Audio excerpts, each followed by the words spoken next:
পরিবেশের সৃষ্টি হলো রবিবার শহরের শ্রীভূমিতে। নাট্য সংস্কৃতির অন্যতম বহুরূপী নাট্য সংস্কৃতির সংগঠন কর্মকর্তারা আজ সকালের দিকে বর্ণাঢ্য শোভাযাত্রা বের করেন।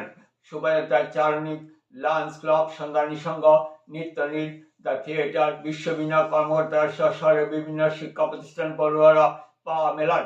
চারণিক সংস্থার পক্ষে মনোজিৎ চৌধুরী, শঙ্কর বণিক, অনুপ কুমার বণিক, শরদিন্দু দাস প্রমুখ বিশিষ্টরা শোভাযাত্রায় সামিল ছিলেন।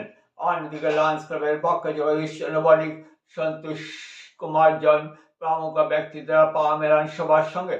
সবার সম্মিলিত প্রয়াসে বহুরূপী আয়োজিত বর্ণাঢ্য শোভাযাত্রা সবার আকর্ষণীয় হয়ে ওঠে।